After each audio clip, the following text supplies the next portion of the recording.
Hollande espère bien que les grèves ne perturberont pas donc cet Euro de football. Le coup d'envoi, c'est vendredi. Pour le chef de l'État, au plus bas dans les sondages, il est impératif que la compétition dans les stades, mais aussi à l'extérieur, soit réussie. D'un point de vue économique, que peut-on espérer de cette compétition? On va tout de suite poser la question à Karina Chabour. Bonsoir Karina. Bonsoir Valérie. Alors, l'Euro, c'est une bonne affaire? Alors écoutez, d'abord, ça coûte de l'argent. On va voir ça dans le détail. Côté coût, l'UEFA, qui est en charge de l'organisation, c'est-à-dire la location des stades ou encore la gestion de la billetterie, eh bien, cela lui coûte 650 millions d'euros. Vous allez voir ces chiffres qui vont s'afficher, 650 millions. Mais le gros de la facture, eh bien, ça revient aux pays et aux villes hôtes.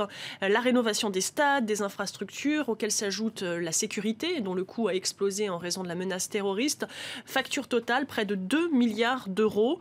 Côté recettes maintenant, entre les droits de retransmission télé, le sponsoring ou encore la billetterie, le grand gagnant, c'est bien l'UEFA.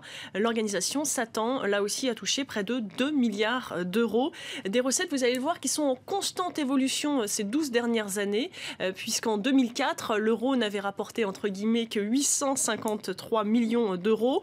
Et à partir de 2008, on a franchi la barre du milliard pour aujourd'hui s'approcher des 2 milliards. L'explication, c'est que toutes les sources de recettes ont augmenté. Et puis, particularité de cette année, il y aura plus d'équipes en compétition, 24 au lieu de 16 auparavant.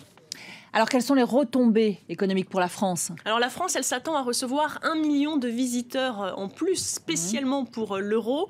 C'est une étude du Centre de droit et d'économie du sport. Ces visiteurs, ils dépenseraient plus d'1 milliard d'euros. C'est 0,05 points de PIB supplémentaires, de quoi occuper 26 000 emplois à temps plein et rapporter 180 millions d'euros de rentrée fiscale pour l'État.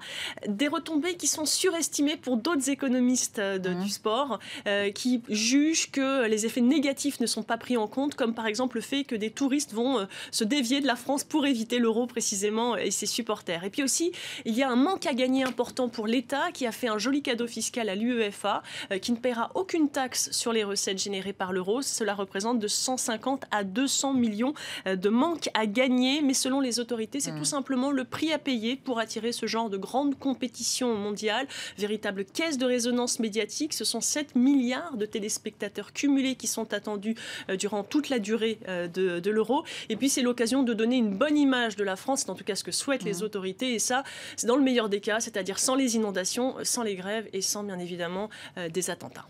Merci Karina pour cet éclairage.